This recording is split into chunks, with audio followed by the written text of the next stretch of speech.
What is up, ladies and gentlemen? Welcome back to episode 269. You get it? Yo! No? Oh, you get it? No? Okay. 69. Giggity. Oh my I'm about to God. move my chair up. Nah, I need to be focused like this. What? Hold on, guys. I don't know why. My heart We're is locked racing. in. We're locked in. We're locked in. My heart is racing right now. Why is it racing? I don't know. I got too excited. Oh my God. What are you excited? Are you excited the fact that we're both finally back? I'm just for excited. Yeah. I mean, yeah, you could say that. I'm also Let me excited for mute the- myself really quick. Just give me 1 second. Oh, Go ahead. what are you saying? Oh God. Oh God. Look at him. Look at him. Look at that smile. Beautiful. But I'm so sorry. I just have robots in the background. It's just bots? I got robots in the I have background. NPCs in the kitchen where I am, so I guess we're relatable. Oh my God, the robots are still going off. This is insane. Well, anyways. anyway, I think my heart rate went down a little bit. We gotta check it. Let me check. Oh Yo, wait, it's actually it's a little high right now. it's a little. Let me. Yo, remember when we was in gym? We used to go like this, and it would be like, what was it? 12 seconds? 10 seconds? I don't even know. I think it was 10 seconds. But I don't I feel. used to get it wrong all the time, and I just used to like put a random number. Facts. I feel it now. They used to say, I never understood how people felt it in their wrist. The only way I felt it in my wrist You ever is if felt I like was breathing, like I was like after a really hard workout. you gotta press in. Yeah, but like at that point, like this is easy. Like I can feel it. It's like boom, boom, boom. You know why, David? You know why your heart rate might be high? Why is it high? It could be A heart attack? because Oh, the Wingstop yesterday heart attack? No, he said the Wingstop give you a heart attack. heart attack? No, okay. No, it's because your boy Luca is starting off. This guy worships Luca Doncic, bro. I swear. Oh my goodness, he's starting off to play the Western Conference Finals with on a bang, bro. Absolutely on a bang, man. Oh, you I just think I hurt my shoulder doing that. What are you, old man? I'm getting old, man. I told you. You said I'm 45 years old right now. Nah, wait. Let me tell you a story really quick. I know, guys. We don't get to it. We always do this. We always talk before we like really get into sports. What's it called? The other day, I texted David at 9:22. I want to say. I think it was. I'll pull up the exact info so we get this correct. And I literally was like, "Yo, are you still up?" And it was 9:22 p.m. David texted back, and he was like, "Bro, how old do you think I am? Of course I'm still up." Yo, that was 9. It was 9:22 exactly. How do you remember that?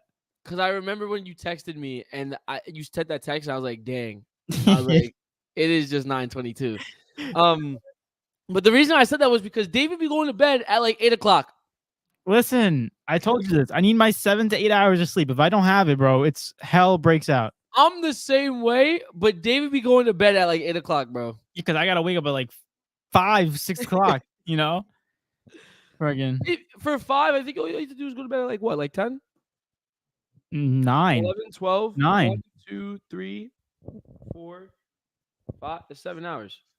Yeah, I'll go 9:30 so we get 7.5. Oh my gosh, this guy's old. Listen, it's better off. I always say this: it's better off to wake up early in your day, and the day goes by so much longer, and it's good.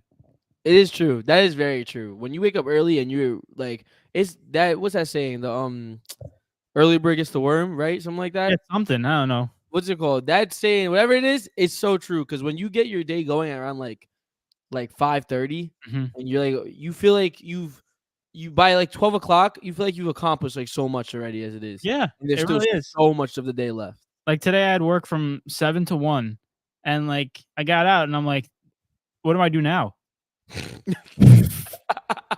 he said, I'm like, it's only 1:30. I'm like, I went to the gym, came back, it was 2:30, and I'm like, I'm bored. I can't play video games anymore because NBA 2K20 is my last update. Hold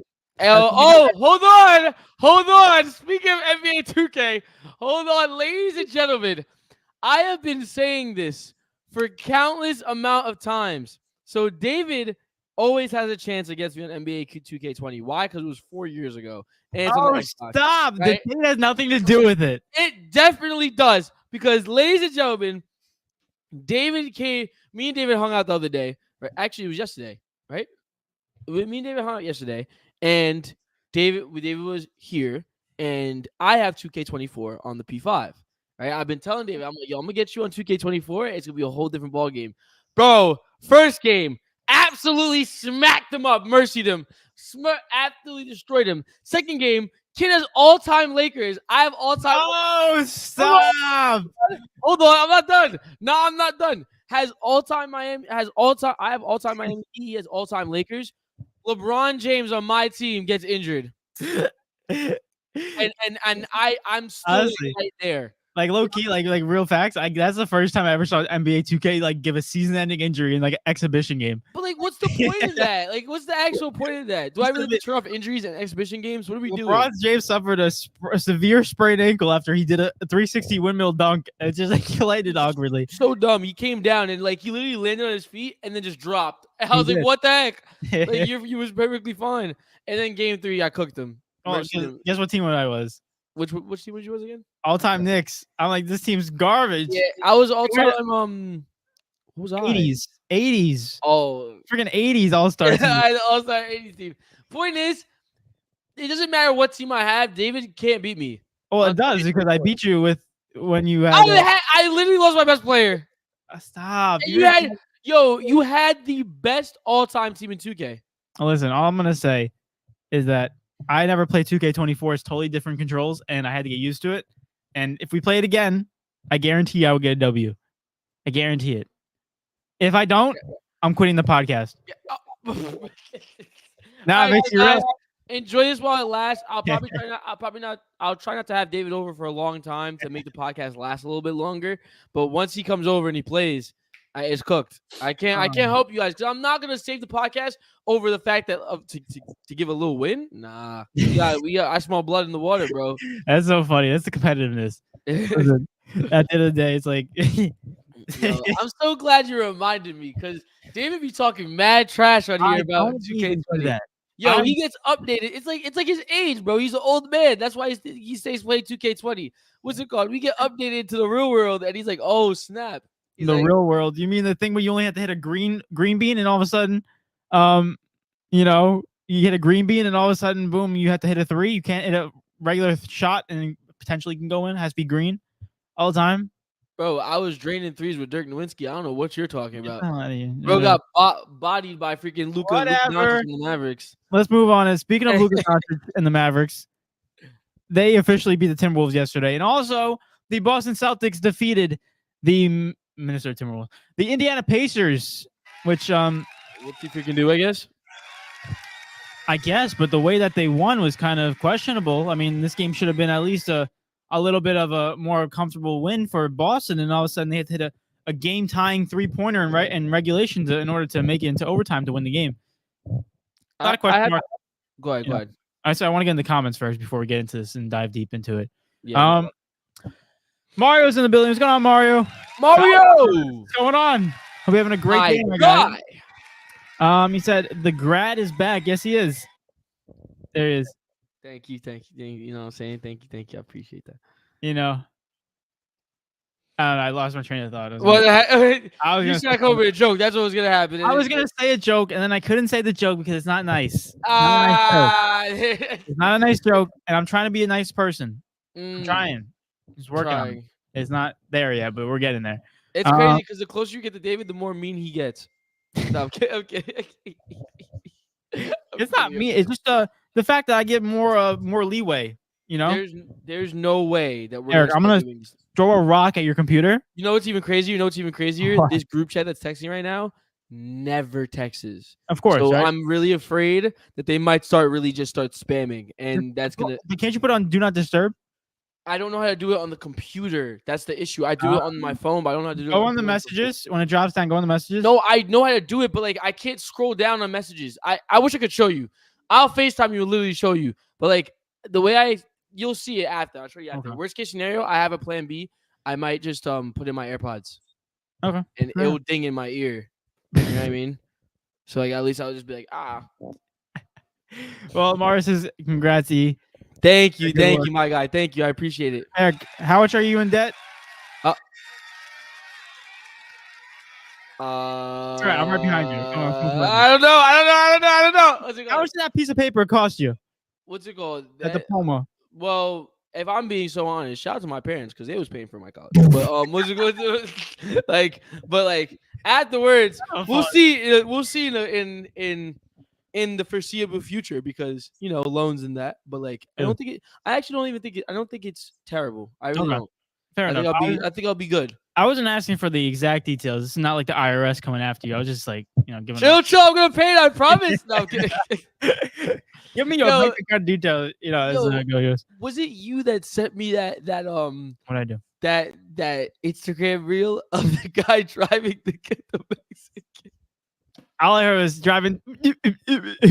Nah, because there was. All right, guys, it's a joke, but it was really funny to me. I'm gonna say it. It might be a little controversial. No, stop. There's nothing. There was a controversial guy. about this podcast. I think the reason I think it was David because I feel like he would have found this extremely funny. But Don't there say was a that. guy If it's in a bad. pickup truck. You know how sometimes people stand on like this. Yes, and the Mexicans are in the back of the car. Yeah. So what's it called? You know how sometimes people like if you go to like Home Depots especially, like contractors and people like that will stand on the side for like work, like just pick up work, right? And so this guy drives up to them and picks up like 4 or 5 of them, 4 like 5 like Spanish guys. Yeah. And then he goes, they think that they're going to work and they got another thing coming. And he drives up to the immigration Department in this town. and they all jump out and run like freaking and they run like freaking ants. And then he's like, "Hey, I got him." Blows a whistle. The guy glad blows a whistle. He starts beeping his car. He's like, "Hey, we got him! Yo, He starts sprinting the other way. I'm sorry, that's crazy, but like that is so insane. What did that have to do with what we were talking about? Oh my gosh, what did it have to do? Oh wait, no, I don't know. That It was just just a popped waste. up in my brain. Wow, really waste The that. intrusive thought won. Damn. Wow. That pretty much shows it. I'm pretty sure we had something correlated because I don't know, maybe not. 1086 says, "What's up, boys? 1086 live and direct." Yo, what's good? Sorry, I wasn't making that reaction because of you. I was making a reaction because someone texted me again. Eric, I didn't even see your face. I started. I made like a staying face. You see this thing? Guys, we're not doing this today. Eric, you gotta put the Aries in. Should I do it right now? Should I do it right Yeah, now? you should put the Aries in so we don't get this later on. Let me get the AirPods. Hold on, y'all. Also, Eric, my sister said congratulations. Oh, thank you. Yeah, let me get the AirPods. Hold on. No. I'm gonna go to the comments because they're basically just congratulating you. 1086 says, "Jess, congratulations, Eric. You did that. Listen, yes, congratulations, Eric. I think that was yes, congratulations, Eric, not Jess, congratulations, Eric. But yeah, he said that is a yes. There we go." And then Fernando says, "Shout out to Fernando." He said, "Congratulations, Eric." Everyone's giving you congratulations. Invisible Input said congratulations. Shout out to Invisible Input. Eric, everyone's congratulating you for some reason. You can't hear me. You hear me? Talk. I said everyone's congratulating you for some reason. What do you mean for some reason? Yo, man. Shout out to for everyone. 1086 is my dad, so like my dad knows. But like, what's it called? Yo, man, I appreciate all the congratulations because it wasn't easy. You know what I'm saying? And shout out to anyone that is either graduate this year or is getting ready to graduate in the coming years, regardless of that. And like, it takes a lot of work. You know what I'm saying? I wasn't gonna put you on the spot, but you put yourself on the spot. You know what I'm saying? Shout out to my David. David got his time coming. David got like, you want to tell them how many more years? I got 1 year of undergrad, and then I got to go to graduate school for 3 years. I was gonna say David's got about 8 more years of school left. It's definitely a task. You know what I mean? It's definitely a really hard task to do, but it's not like all right, I'm not trying to drag it. It's not like insanely hard. It's not like war, but yeah, it's not like war or anything like that. But like it's still a task. It's like it's a little bit harder. It's like it goes war, sweatshops, college. No. Wait, that can't be the right. That can't. I mean, that's pretty difficult. That can't be correct. He said war. Nah. College is difficult though, especially if you're going. Like I went for communications. I'm gonna give all the shout out to because I went to Malloy and like there was a lot of nursing majors there. Like nursing is is no joke. Because like you fail one test, GG. like you have to restart. Yeah, I know. It's like playing a game and you get to the end and then you die and you have to restart the level. Like what? Are you crazy? No, But it's then again, true. I mean, Nursing is hard. I right? give a lot of credit to those nurses doing those majoring Yeah. because it's difficult. But enough of that. Congratulations to Eric one more time. Let's get into a more Thank you. congratulations to Eric. I already told you. If people think I'm being like so like not like whatever, congratulate. I already told you what I said, bro. You already know. David, I told David I was graduating. He was like, finally. That's what he said. That's what he said. See, you messed up all the good stuff I say. You just say finally, but I also said congratulations, bro. You deserve it. That's what I said. No, I don't remember that. I remember that. Okay. Forget you mixed up my words. I told David I was graduating, and David was like, "Yo, bro, that's awesome." But like, who asked? Like, no, I'm kidding. Yeah, David, you David, can't say that. You can't say you don't have to that explain because yourself on the podcast, bro. what? You're my guy. You don't have to explain yourself on the podcast. Yeah, I know, but I'm saying for other People people should know. It's a given.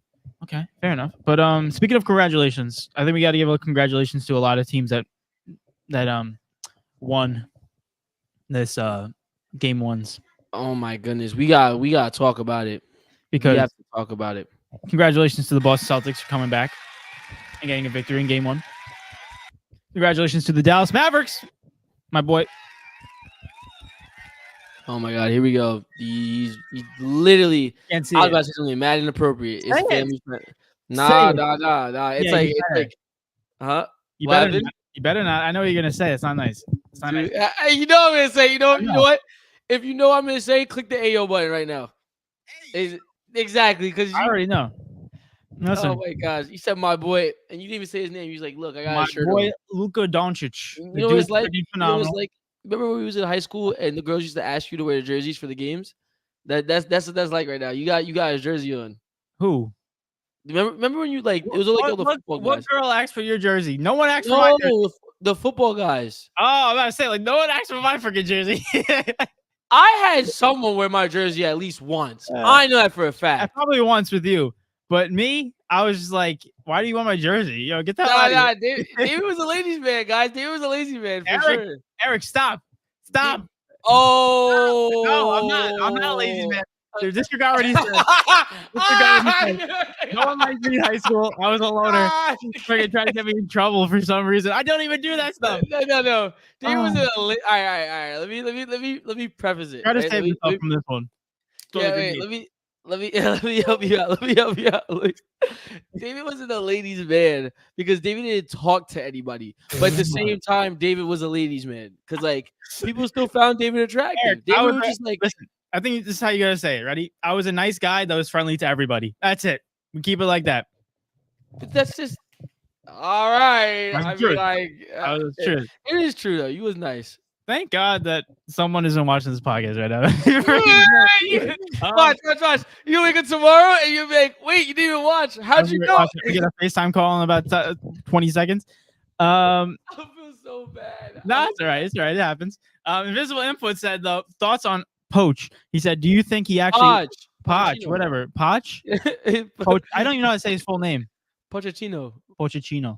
Thoughts on Pochettino? He said, "Do you think he actually walked away mutually from the Chelsea project, or was it a sacking?"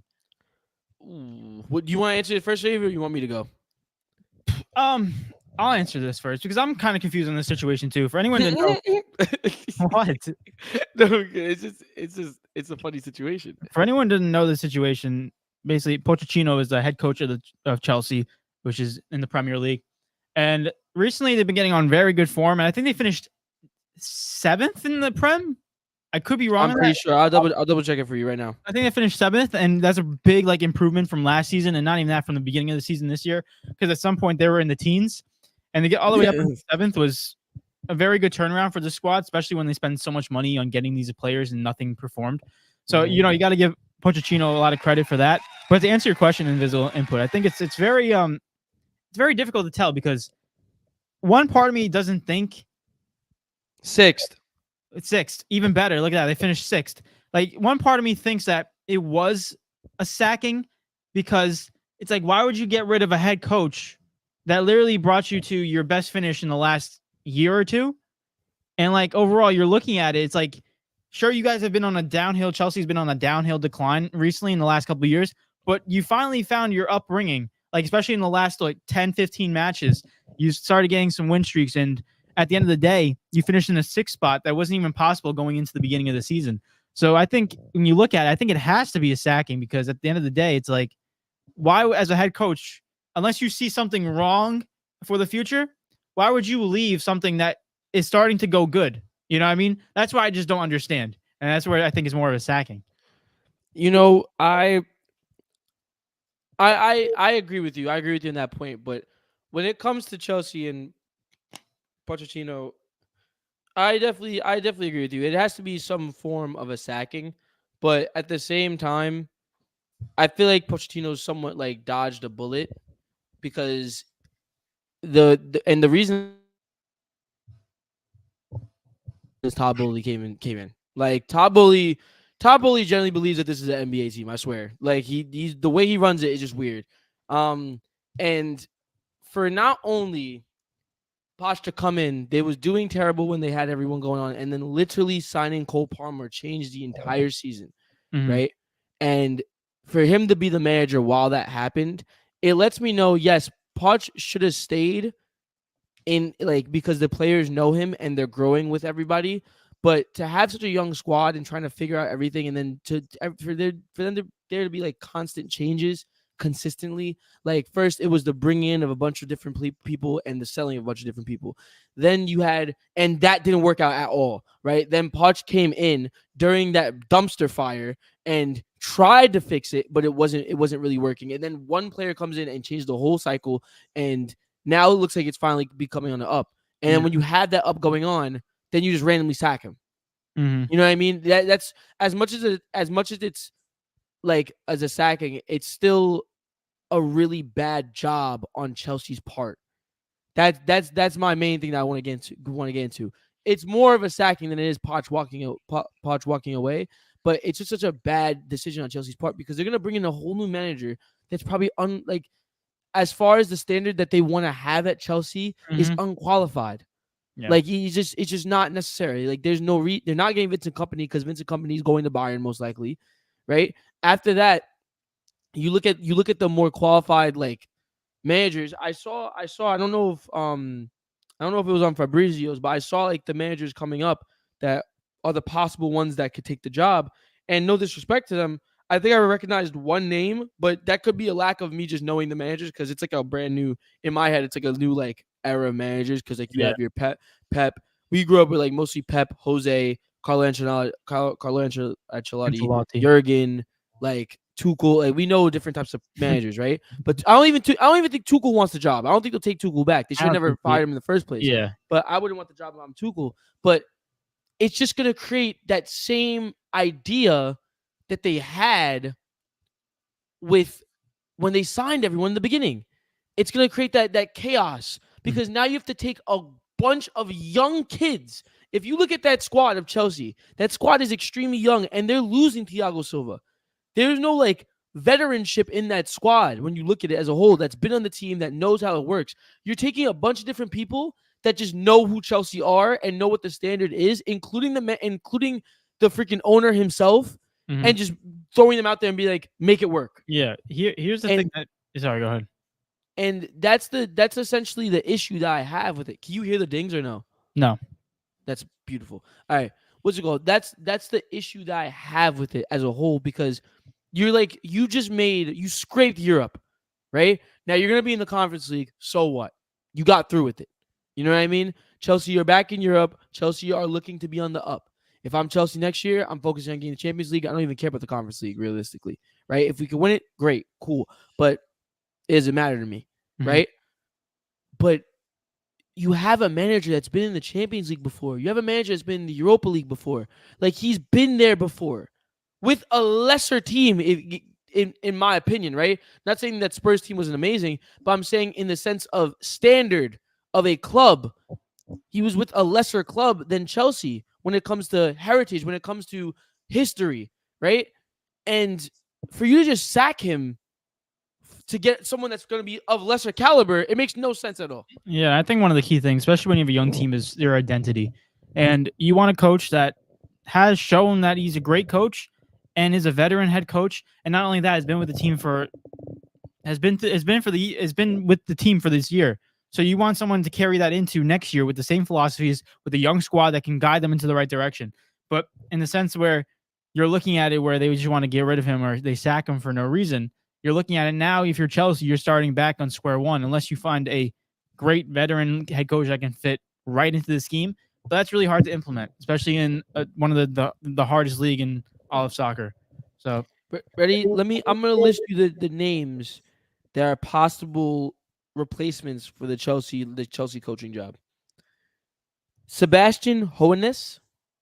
Do you know what team he manages? He manages VfB Stuttgart. That's the team from Germany. I know. I actually don't know how they did this year. Can you look that up for me really quick? Yeah, Just of where they course. was in the league. Yeah. While David does that, you have Michel from Girona. He did a fantastic job with Girona this year. But as far as coming into a Chelsea team, I just don't know. I feel like that might be the best option. But at the same time, of what you expect and what you need to be done, Eric, what was it? Stuttgart? Stuttgart, yeah. Yeah, they finished second in the Bundesliga. So amazing. Yeah. So there's wait, they finished second? Yeah, Bayern finished third. Oh, oh my god. All right, I'm not even gonna go into it. All right. You have the Girona manager, which I think might be a better fit. I mean, the Sebastian Hoeneß, I guess it's a good idea, but at the same time, I buy not Bayern. The Bundesliga has been on an up, but I'm not sure. And you have Kieran McKennie from Ipswich Town. Eric, here's a thing. Here's a scary thing about all the teams that you're listing right now.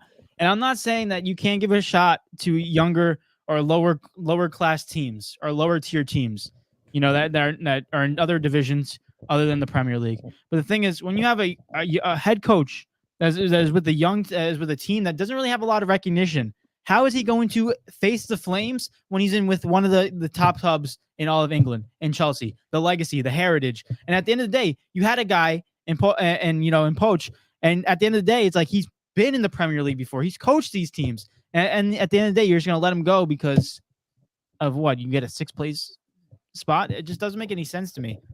And then you have Enzo Maresca from Leicester City. All I'm saying is all of these names that I've listed just sound like it's possibilities. And it's like, for what Chelsea need to do next year, it's not what you need. It's No. not what you need. You should have never got rid of Poch. Like it's obviously not as bad as removing Tuchel for absolutely no reason, but it's still up there. There's no reason. Like there's no identity. No one knows what you want to do with this club. It's like, what's Chelsea's owner name again? Todd Bowley. Todd Bowley, thank you. It's like Todd Bowley's so used to American rules that he thinks that the worst team gets the highest draft pick, and he thinks it's like the NBA and NFL. So he's just like waiting to get the number one pick, and then that's just never going to happen. I'm telling you, Todd Bowley generally thinks that this is the NBA.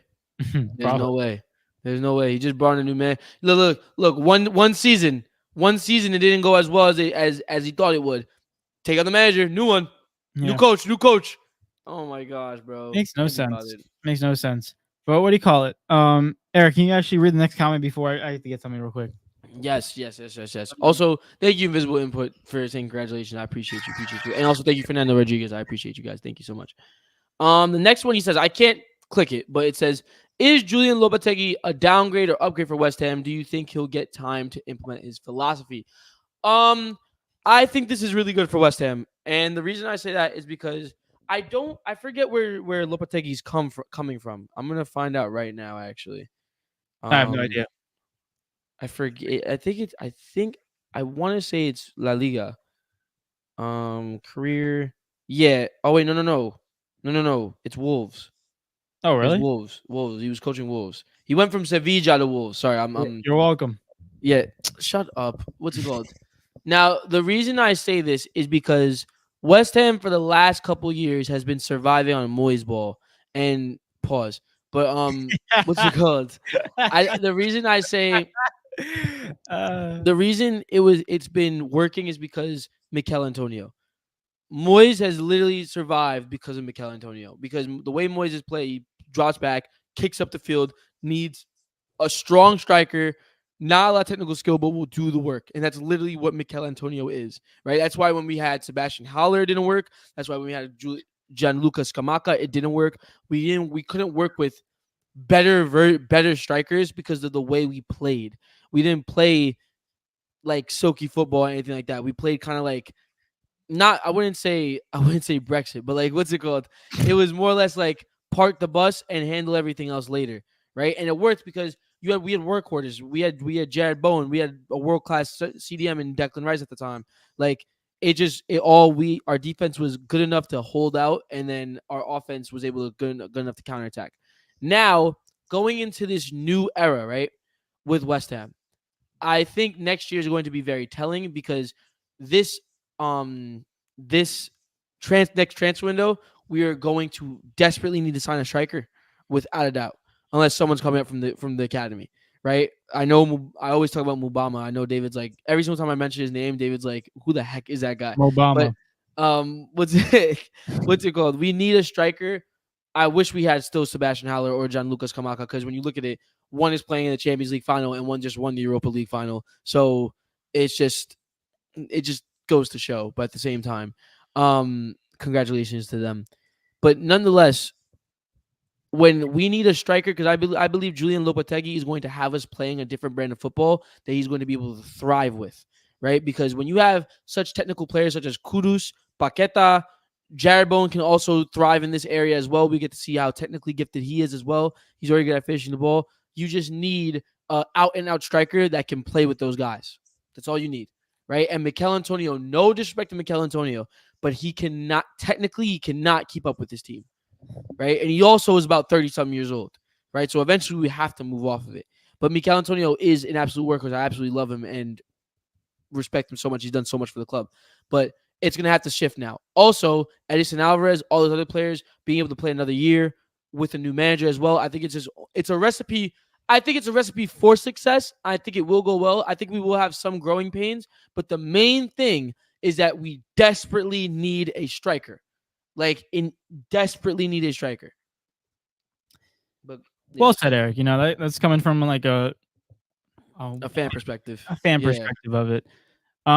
Honestly, as a guy who just watches soccer, I'm looking at it and I'm thinking it's hard to judge. It's hard to predict into the future because at the end of the day, it's like he could be probably one of the best coaches in the world or he can be one of the worst. It's like we don't know. Like when Eric Ten Hag went to Manchester United, everyone was like, "Oh my God, the bald-headed guy is gonna fix blah blah blah blah. He's gonna fix United." And honestly, he's the biggest problem on United, other than the owners. So at the end of the day, it's like we don't know what's gonna tell. The headlines are always gonna say one thing, but when it actually comes down to gameplay, it's gonna be another thing. So I'm gonna give you the most generic, probably the most bland answer, probably the answer you don't want. But at the end of the day, it's like I just don't know. Time will tell. I got to see how they actually produce in gameplay. Because at the end of the day, we can talk about so and so is going to be great, blah blah blah blah. Like he's going to be amazing with the squad. But if the squad doesn't improve and the players don't live up to the expectations of the hype, at the end of the day, it's like we had a conversation for no reason. But I understand your point where we're looking like, hey, it can be that way, and I understand, and I want to say it's a positive too. I mean, I'm gonna be honest with you. I don't really know how good Julian was with the other clubs, but at the end of the day, it's like we got to see how he can handle with this squad, with these players, and all that stuff. And I'll say this is my last thing I wanted to say. I'm glad you actually mentioned that. And this will be the last thing before because I know y'all want to hear about the NBA and what we have to say about that. But I wanted to say one, this is going to be terrible for Wolves because Wolves are losing Julian Lopetegui and they finished 14th in the league this year. So that's going to be. I mean, I just wanted to say that for you, David, specifically because that's tough. What's it called? And secondly, this is the same guy, right? This is my logic. He won, I believe, 2 Europa Leagues with Sevilla, right? So you remember that era when we was always like Sevilla are always like in the Europa League final? He was a part of that, right? He might not have been the coach every single time, but he was definitely a part of that. There was always there, and he has his fingerprints all over that, right? Now you go into Wolverhampton Wanderers, right? I think West Ham roster wise, quality wise, we have better quality players on our team than Wolves do, right? Now, if you give a manager better players to play with, you would think it would transition better because Wolves don't play bad football, right? It's just the players are just not that amazing. So when you give him better players to work with, when he was working with Sevilla, he did a fantastic job. I think this is a chance for Julian Lopetegui to have the best version ever of a team that he's ever managed, because I think it's one of the better qualities that he's ever had. Maybe, dare I even say, more than Sevilla, right? So when it goes into that, like, logically standpoint wise, I think it's a recipe for success.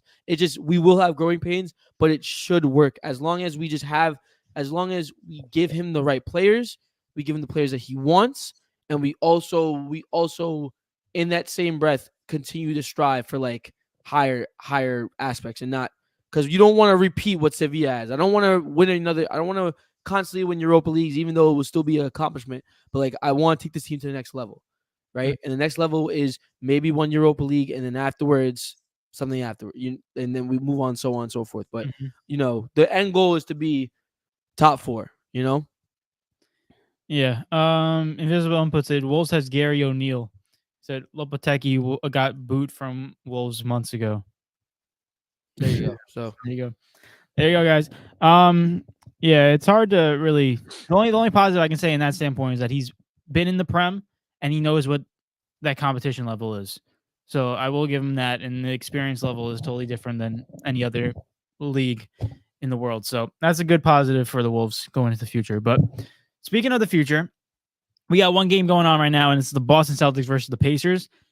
But in order to get to the future, there had to be a past. And the past was that the Boston Celtics in game 1 was, in fact, the Boston transition. Celtics claiming it. You like that, right? Yeah, that's fire. Right? In order for there to be a future, there has to be a past. There has to be a past, and then went right into it. That's fire. I'm freaking... Who needs college? Celtics, you do. What the heck? Celtics win 133 to 128 in overtime. And for anyone who didn't know, the score was 114-117 with, I think, 10 seconds left in the game. Pacers had the inbound pass, and the inbound pass, I forgot who the inbounder was. I think it was like Nebhard or whatever it was.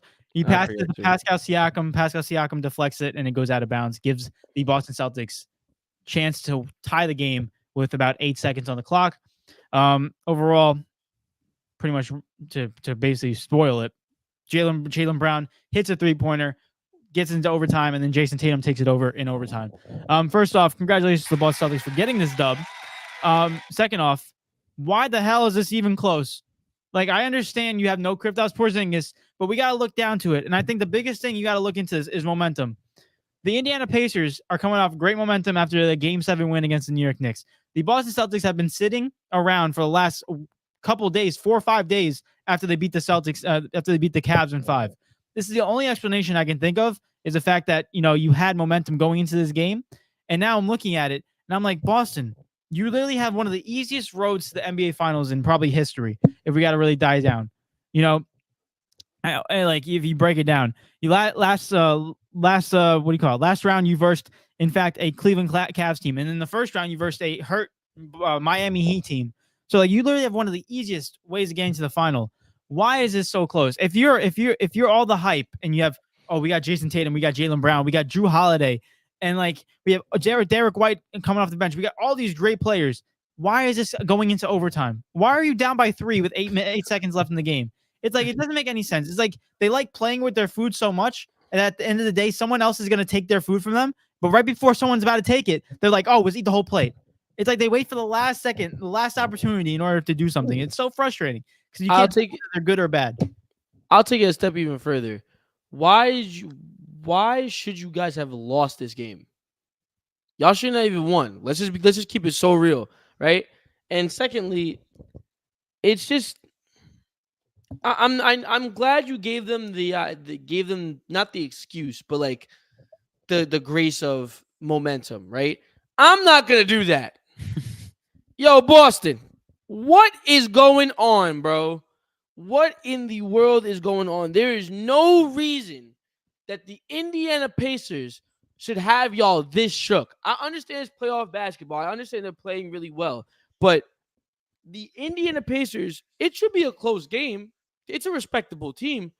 But they are taking you to overtime, and they should have won the game. Granted, yes, they fought their way back, but in my opinion, I think Indiana lost that game more than Boston won the game. They did. They choked. Exactly. So when I look at that, I'm looking going into game 2. I mean, game 2 is literally going on right now as we speak, but Boston really has to change it up, even though this is what Boston normally does. But Boston really has to change it up as a whole and make sure that they're locked in just as much as Indiana are, because this is just not acceptable. If you guys don't make it to the finals, and I don't think I know I'm kind of exaggerating it because I know they're going to make it to the finals. But if in some hypothetical world where y'all didn't make it to the finals, you would never, ever hear the end of it. Because like David said, no disrespect to these teams in the East, but this has been one of the weakest Eastern conferences that we've seen in a minute. With riddled with injury and riddled with a bunch of teams that aren't really set yet, because we're in that area where we're transitioning to the new era of basketball, right? And a new era of superstars. Hence the fact why out of the 4 stars or the 4 best players on each team that's still left in the playoffs have not won a ring yet. Yeah. Right. Just to open that up, but just to go into it a little bit deeper, they versed a weak Miami Heat team, like you said, that was basically just missing Jimmy Butler. They're their literal best player, the person that drives them through the playoffs every single year. They go on and they verse the Cleveland Cavaliers, a team that necessarily is a decent team, but cannot put the pieces together because of the fact that Darius Garland and Evan Mobley have not hit that area that they need to hit yet, or hit that superstar that they need to hit yet, right? Meanwhile, Donovan Mitchell's still doing his thing. They beat that team, right?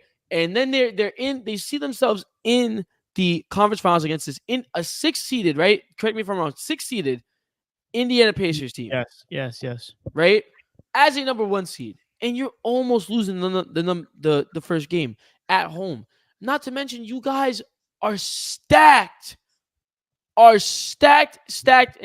Now, I'm not gonna sit here and lie, act like they definitely can't. This is another thing to speak on, right? Later on in the finals when they are there, but they cannot win an NBA finals without Kristaps Porzingis. They need Kristaps without a doubt. They're gonna need him no matter what for the next series. But the thing is, in the right now, there's no reason. I'm looking at this team. Tyrese Halliburton, Pascal Siakam, Andrew Nembhard, I'll give him respect. Like TJ McCollum, Aaron Neesmith, I'll give them all respect. Miles Turner, but this team, when I list that team and I go over to the Boston Celtics, Jason Tatum and Jaylen Brown alone, I don't even have to go into it. Let alone Drew Holiday, probably the best defending guard in the league. Then you go on to Derek White, one of the best role players in the league right now. You have everything you need. Everything that you need, and you have a deep bench. Not deep bench, but you have decent role players. They all do their part. There's no reason this game should be that close, man. There's no reason. Here's the thing. You mentioned their bench, and that's literally one of the key things I want to talk about. In that game 1 specifically, Indiana Pacers bench scored 30 points. Boston Celtics bench, 13. So at the end of the day, it's a -17 differential in favor of the Indiana Pacers. And we've looked at it as all postseason so far. One of the key things that separates Indiana from every other team is, in fact, they have depth on their bench. And not only that, the players on their bench are playing at a high level. Like TJ McConnell, dog. He's freaking a beast. He's a pest. Always making sure he's basically one of the best defensive players on that team. And not only that, he's always making sure that the other star player is getting clobbered in either way. And he does a great job doing that. He dropped 13 points that game. Also, Obi Toppin from the Knicks. He's looking at a great role in this Indiana Pacers team. He's hitting 3-pointers like no other. He's scoring at a high efficient rate. So at the end of the day, I think one of the key things that should not be slept on, and the reason why they're making these close, reason why they got to this point, and the reason why they're making it close against Boston is, in fact, that they got 2 guys pretty much that they can rely on coming off the bench that are going to put in minutes and give their stars like Tyrese Halliburton, Pascal Siakam a rest. And I think that's so crucial, especially in a game that involves 48 minutes of action. And also, when the other team star players like Jason Tatum and Jaylen Brown have to stay on the court longer because they don't have that type of depth in their field. So I think at the end of the day, I think if you look at it, Indiana Pacers bench and their depth is going to be one of their key ways of getting a victory. But if you're Boston, it's like that's not even an excuse. Like you say, you look at their squad and you see guys like Jason Tatum, Drew Holiday, Derek White, Jaylen Brown. That's a starting lineup right there. And those guys alone should be getting W's. And if you look at them off the bench, they have a decent bench too. Sam Hauser, Peyton Pritchard. Like those guys are pretty decent coming off the bench. So at the end of the day, as much as we can say that they miss Kristaps Porzingis, and they most likely do because of the height and the 3-point range that he gives and all that stuff that he brings. But at the end of the day, it's like you still have on paper a better squad based off of superstar power and just overall squad than, in fact, Indiana Pacers team. So no excuse. And I have to bring this up. It's like y'all had the best record in the league. I understand playoff basketball is completely separate from regular season basketball, but it's like this there's a part of it that just shouldn't really be that close. It should be respectably close because both teams are in the final. Y'all are there for a reason. Yeah. Don't get me wrong, but it should be a respectable type of close. Not overtime close. Not I'm going to lose the game close. Mm-hmm. The Pacers looked better than you guys. Oh, yeah. And also, like, I don't know if you saw the 3-pointer to tie the game from Jaylen Brown. I don't know if you saw the possession, but a lot of people were like saying that the Pacers' inexperience is really like causing them to lose it in clutch moments. And I can agree with that 110% in that issue. But like they broke it down specifically. I saw this on Get Up. I think Jay Will broke it down, but it was really good. And he's like, the fact that no one switched to get Jaylen Brown, like they're like usually you'll switch so you have to guard. They make sure they had to get around the pick, which takes over an extra second, which allowed Jaylen Brown to hit that 3-pointer. So at the end of the day, it's like inexperience is going to be the reason why the Indiana Pacers don't make it to the NBA Finals. And also we saw that key factor also happened in Minnesota last night.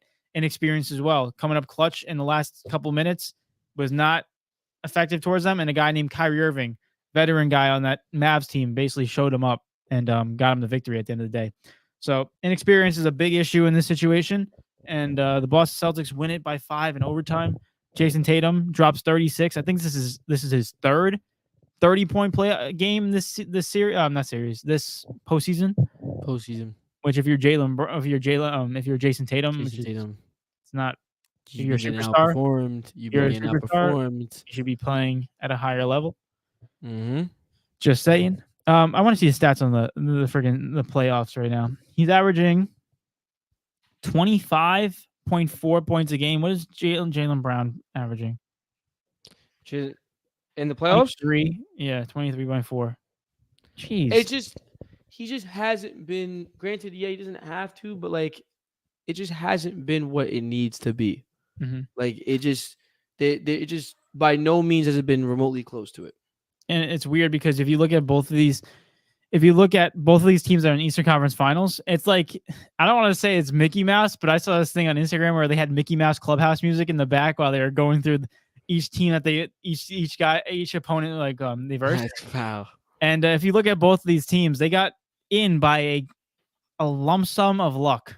I'm not saying Boston would have won by themselves. They probably would have won regardless of who they faced, but it makes it a hell of a lot easier. Less minutes on those superstars, and overall, you get a healthier squad when you don't have to play that many games. So if you look at the Pacers, they versed the Bucks in the first round. Giannis injured. Dame got injured. At that point, they were playing literally, no offense, just a squad from the Bucks. No superstars. Honestly, they should have advanced, and they did. Indiana and versus the Knicks, they versed an injured squad that literally had 4 of their 5 starters injured. You're guaranteed a victory at that point. And like you look at Boston, you verse a Miami Heat team with no Jimmy Butler, an injured Jimmy Butler, easy route. Cavaliers, there's no injuries there, but they're just not good enough at the end of the day. There's no injuries there, they just suck. At the end of the day, they're just not good enough. So overall, also, sorry, I don't mean to cut you off. I just want to also say, when you're that good of a basketball club, the way I see it is you want to be able to conserve as much energy as you can until you hit the finals, right? You're so far leaps and bounds over all your competition between the from the Heat to the Cavs to now with the Pacers. It's like game ones and like you want to get them done with you want to get them done easy, quick and out of there.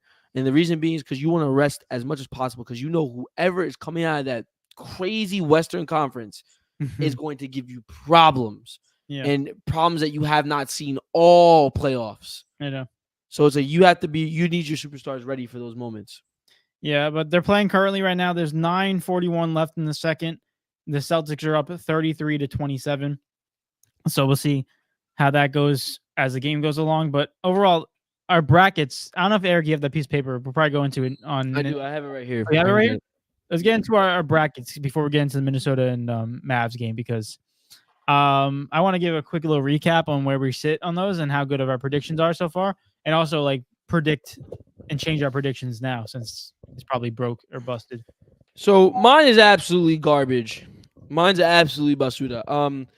I had, let's just say as right now, for my Western Conference Finals, I had Clippers versus Nuggets. Clippers got eliminated first round. Nuggets got eliminated last round. So it's Timberwolves versus Mavs. I got Timberwolves in how many games? I generally do not know. I want to say probably in 7. Maybe nah. I think I see it going 7. I have Timberwolves going in 7, and for the East, well, it's all again. It's all basura because I had the Miami Heat being the 7th seed and not the 8th seed, and they was the 8th seed, and I had them getting all the way to the conference finals and losing to the Celtics, and that just didn't happen. So and I also had the Pacers getting eliminated first round by the Bucks. That also didn't happen. So for that, I still have the Celtics going to the finals though. Dookie, Eric, it's a little Yeah, sticky. It's a little it was absolutely garbage. But I still have the Celtics. I still have the Celtics going to the finals, and it'll be Celtics versus Timberwolves, and I'll probably end up picking the Celtics to win it. To be honest with you, no disrespect to Anthony Edwards, but I just think if he wins it now, like the sky's the NBA is just cooked because he's just gonna get better. So, nonetheless, for David, I'll let you explain your piece once I finish saying what you had. I mean, you wasn't that far off, other than the fact that you had the Timberwolves eliminated for round 1. Yeah, that was my worst one. That was it. But you had the Mavs in the conference finals, and you had the Nuggets going to the finals. So you had them in the conference finals as well. And for the East, again, basically bar for bar, except for the fact that the Knicks lost to the Pacers. Damn you, Knicks. So you still have the Celtics, I would assume. But go ahead. Yeah, I still have the Celtics winning against the Pacers, and going to NBA Finals. In the West, I have, in fact, the Mavs, Dallas Mavericks, Dallas advancing. I think in 6 games, going to the NBA Finals, and it'll be a in Dallas, 6. and it'll be a Dallas versus Mavs matchup. That's what I'm thinking. So you have them winning both games at home. I have them. This is how I'm gonna go. Ready? I have them being tied 1-1 after tomorrow. I think Minnesota can take it. I have them winning both games. Yep, at home, Dallas. So Minnesota will be down 3-1. I have Minnesota going back home, winning it, so it makes it 3-2. And then I have the Mavs going back home and finishing it out 4-2. You do know that this is the same team that just eliminated the defending champions? I understand. But at the end of the day, this is the same team that just beat them in game 1 at Minnesota. So oh my gosh. When you have a superstar power, see the Boston Celtics, they don't take advantage of guys like Jason Tatum and Jaylen Brown. Dallas Mavericks, they take advantage of guys like Kyrie Irving and Luka Doncic. I mean, well, you don't really have a choice because everyone else. You don't. You don't really have a choice. No. But it still has to get it done. But overall, that seems like a crazy game. And right now, the Celtics are in fact up by 12. Celtics are up by 12 right now. This shows that first game was somewhat of a fluke because at the end of the day, this is the lead that you should be having throughout all your games. Jaylen Brown's cooking too, and he's cooking. Look at that. You need a nice little double-digit lead. I think based off of the discrepancy between these two teams, double-digit lead for both these guys is for this team is pretty much safe to say. it's just got to be the fact that the Pacers are not playing defense right now. Because shooting wise, as a team, as a team, they're shooting 40% from the field. But they're not getting shots off. It doesn't look like the person that's taking the most shots so far is freaking TJ McConnell. What's going on? The problem that What? Tyrese Halliburton's having in these playoffs. It's very frustrating. It's like at the end of the day, you want to become a superstar in this league, but then you're only taking about 10 shots a game. It's like you can't become that next level elite superstar player that you need to, or you need that Indiana needs you to be, unless you have the ball in your hand more and you take those opportunities in scoring. Like at the end of the day, it's like in order to become that next step in eliteness, you have to take that level of urgency to score. And just Tyrese Halliburton doesn't have it. And that's going to be one of their downfalls going forward if he doesn't change it. I'm already tapped out on Tyrese Halliburton right now. I have to wait till next season because once he started playing bad after the All-Star break and then like trying to climb back up, he climbed back up a little bit during the next series. But nonetheless, next year I'm more into next year because it's just going to be so much more telling for him. Fair enough. So fair enough. Now let's just shift gears into the Dallas Mavericks game where the Dallas Mavericks won 108-105 in Minnesota. Not only that, Kyrie Irving having a phenomenal game, dropping 30 in the game total, but not only that, dropping 22 points in the first half. And Eric, who was guarding him particularly? What was his name? A man by the name of Anthony Edwards. And what did he say after the Minnesota Timberwolves beat the Nuggets in Game 7? He said, "I got Kyrie. That's my matchup. We're gonna see how interesting it is. See what I can do against him." Now let's do a fun little game called In One Word. How would you describe Anthony Edwards at the end of Game 1? I want to say something even more funny, but I'm just gonna say gassed. Oh yeah, exactly. I'm gonna go with exhausted. The fact is, remember that old saying where it's like never show your enemy like how you're suffering, even if you are suffering really bad, because it just gives them extra more fuel to the fire. Anthony Edwards, you could tell that he was so tired, hands on his knees, huffing and puffing, not going back up the court, not taking the ball when he needs it, giving the ball to Mike Conley to do his thing while he takes a rest. Like at the end of the day, you have to understand that you cannot show your opponent any type of negative thing towards you. Because once they see that, it'd be like Kyrie Irving's looking at that, be like, oh, Anthony Edwards is tired. Okay, give me the ball. I'm going to run after him. I'm going to attack him. I want to make sure there's a one-on-one ISO. And guess what? He's going to be too tired to even cover me, even though I'm older than him. Because I play the game a little bit smaller. I got smarter. I got that IQ. Like at the end of the day, this is no shade at Ant because listen, I love him. I think he has a great personality. And I love him calling out Kyrie Irving. Listen, it shows your respect. It shows that you want to get the best matchup to become the best player. I get it. But at the end of the day, I'm just saying this as advice. Do not show your opponents your weakness because they would take that weakness and use it against you. And that's what the Mavs did in Game 1. So that's all I'm going to say before I get into more. And got cooked. It's just yo.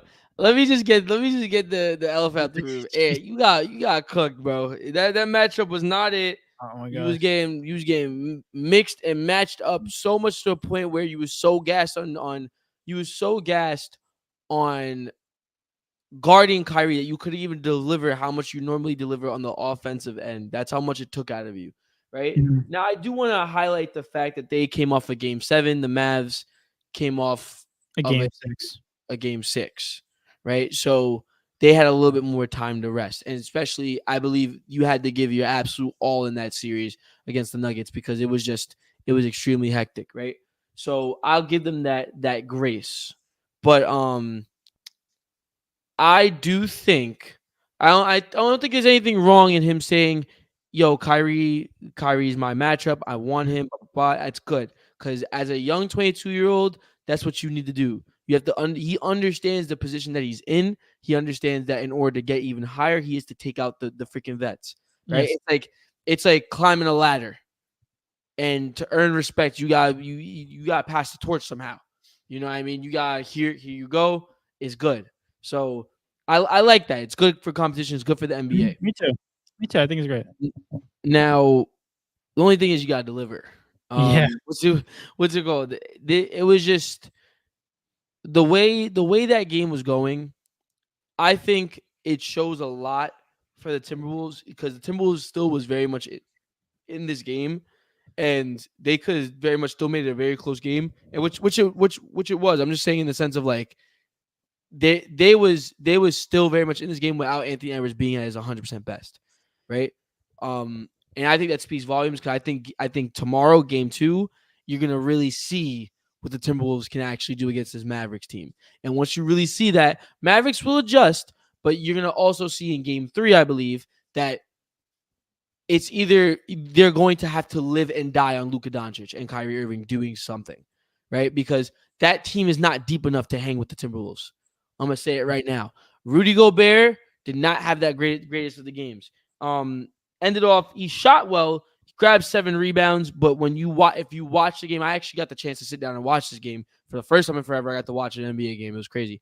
But when watching them play, Rudy Gobert's presence wasn't felt enough. I feel like in the paint, I feel like Luka and Kyrie was handling it very well off the pick and rolls, and they was able to. And the only way they was able to handle that pick and roll when it was a little too late was when they started blitzing Luka off the pick and roll. But it was in the fourth quarter, and by that time, Luka was just chucking threes, and it didn't matter.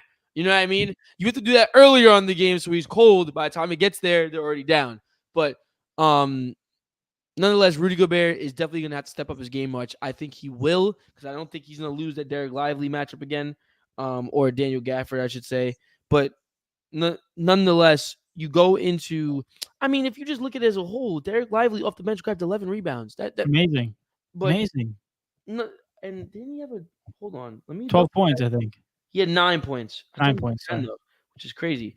But Daniel Gafford, 10 and 9. Like Rudy Gobert got out rebounded by both of their centers. But going further into it as well, you look at Cat really stepped up, did his thing, and Jaden McDaniels did the best he could. You know, because Luka is going to be Luka at the end of the day, regardless. So, I think going to game 2 for them, we're gonna really see the difference in because I think Ant's gonna be more locked in. And once Ant is locked in, once that gear switches, I don't know. I think the Mavs maybe got one more game, and that's it. I think the only way they do that is if they get Ant off of Kyrie. I think you cannot have. Listen, you got to look at that after game 1. You cannot have, in order for Anthony Edwards to be on his game, he needs to have energy. You cannot have him gassed in a fourth quarter with a couple minutes left. Your most clutch player on the team, him being gassed and not having the ball in his hands. He looked like he didn't even want it for real. He didn't want it. So you cannot have that. And if I'm the Timberwolves, I'm looking at our matchups. I'm the head coach. I'm sitting down. Jalen McDaniels, you're going on freaking Kyrie Irving. Luka, you're going to get guarded by Anthony Edwards. That's how we're going to do it. That's going to be a better chicken. And Jalen McDaniels is a great defender. Either way, you're going to get cooked by Kyrie Irving. It's where you got to look at it, though. It's like, would you rather have Anthony Edwards tired by the end of the game, or would you rather have Jalen McDaniels exhausted by the end of the game? Like, I just think that Ant wasn't prepared for what was coming. I want to see Ant on Kyrie one more time. If it don't work, then switch it up, right? Because then, hey, Luka versus Ant, that's for the years to come. I'd love to see all the pictures that come out of that, right? That'd be amazing. But my thing is, if you switch that matchup, the height difference between Luka and Ant is not good. Like Luka, in the way it should work, unless Ant can find a way to lock him up, the way it should work, I think Luka will kill Ant on the offensive end. When Luka gets going, there's very few people that can stop him in this league. No disrespect to Ant's defense. Can stop him. There's no disrespect to Ant's defense. He's got great defense, but we're talking about Luka Doncic right now. We're talking about 35, 9, and 10. Like this is not new to this dude. He's been on a tear, and this playoffs he hasn't been the greatest, but he's turning up. He knows when to turn up when it needs to be turned up. Mm-hmm. So, in my opinion, I think we just need to see it again. I just think Ant needs to understand, listen, this is your moment. This is your time. If you want it to be your moment and you want it to be your time, this is what you got to do. Mm-hmm. This is your assignment. This is what you got to do. Everyone else around you got to step up. Rudy Gobert got to play better. right? Cat did his thing. I think Jaden Medeiros had an amazing game. Actually, he was the leading 24 scorer points. for the freaking Timberwolves, 24 points. Karl Anthony Towns, yeah, he could shoot a little bit better. I'm not gonna lie, but towards the end of the game, he did And he came out hold it clutch down in the enough. fourth quarter. But Nas Reed off the bench, 15. Kyle Anderson, 11. Like they was giving everything they had, Mm-hmm. right? And I do believe that as long as Ant did what he needed to do on the regular basis, they would have won this game. Here's the thing. Ready? First off, I want to say this. This is probably a great series. I love that game. That was the most entertaining game. You could argue of the playoffs this whole postseason. Obviously there's other games that are up for contention, but it was a very exciting, very entertaining game. And credit to both teams for making it this far and making it this entertaining. I said this on Monday's episode. Eric, you didn't hear, but I said talking about the matchups and how to dictate who's gonna win, right? And like what each team has to do in order to get a W. I said for the Timberwolves is to clamp either Luka or Kyrie, like they did against the Nuggets. They clamped Jokic or Jamal Murray, and they basically just clamped everyone else. That's what they need to do against the Mavs. It's very much simple. Dominate the paint. Now for the Mavericks, you need to dominate the paint, win the rebound battle, win the points in the paint battle, because their biggest asset in Minnesota, even though they got a superstar like Anthony Edwards, their biggest asset is their defense in the paint, their rebounding, and also their height. Like they can figure out Karl Anthony Towns and Rudy Gobert. So at the end of the day, if the Dallas Mavericks win the points in the paint battle and the rebound battle, it's going to be in store for a good series for the Mavs. And what did the Mavs do in this game one in both selections? I'll tell you. They won. 48 rebounds and to the Timberwolves 40 plus 8 on their end, and also in points in the paint. 62 points in the paint for the Dallas Mavericks, 38 for the Minnesota Timberwolves. So it's crazy. You know what I wonder as well? I wonder when Anthony Edwards got tired, like fully gassed, because you could really see it in the fourth.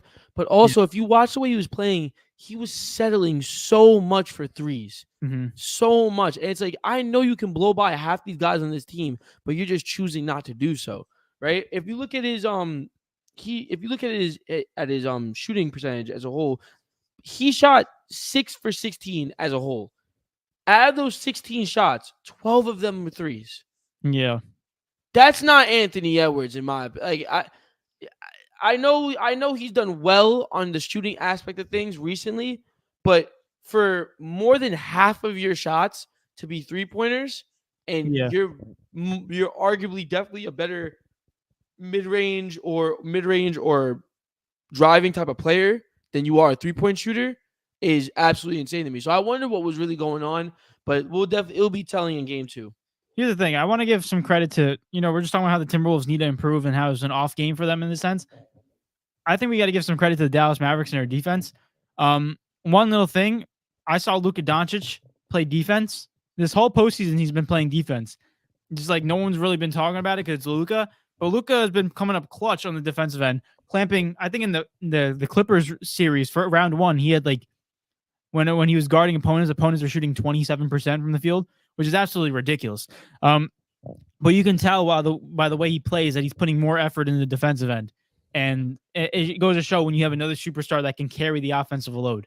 So I feel like Luka was only primarily focusing on offense because that was his like style and that's where he was more comfortable doing. But now he can sit back and play a little bit harder on the defensive end, knowing that he doesn't have to put that much effort in the offense because he has a guy like Kyrie Irving that can carry the load for him. So I think having that yin and yang type of thing helps him out tremendously in the defense. But the Mavericks have been playing tremendous defense all postseason. I just think it just it gets overshadowed because of the fact that they have a guy named Luka Doncic on their team that doesn't play defense. You know what I mean? At the end of the day, it's like they're playing phenomenal. I think this is a credit to, as well as it is maybe the Timberwolves off game, but I think we got to give credit to the fact that the Mavericks caused the off game, if that makes sense. And they pretty much dominated all the key players that they needed to do in order to win. I'll give the credit to where credit's due. Dallas definitely did control that game, but when I tell you, the moment Minnesota controls the paint, I don't think this series. I think this series is over. Yeah, 100%. I think this series is just playing because they just don't have once they control the paint, it just becomes Kyrie and Luka versus everybody else. Unless everyone shoots like they shoot 70% from three. Unless they shoot like Aaron Gordon in that one game. That's about it. But like I just don't see it happening. There's no way, bro. Unless they lock up, but they're not gonna lock up because their defense is not that good. Yeah. But overall, if you look on paper, Timberwolves are a much better team. Depth-wise, they got 6 man of the year on their squad. They got defensive player of the year on their squad. They got a rising upcomer star in Anthony Edwards. So like they have a much better roster constructed. But like for Dallas, everything that they need. They got everything to win. And just Dallas is showing some grit, and the true superstars are showing out.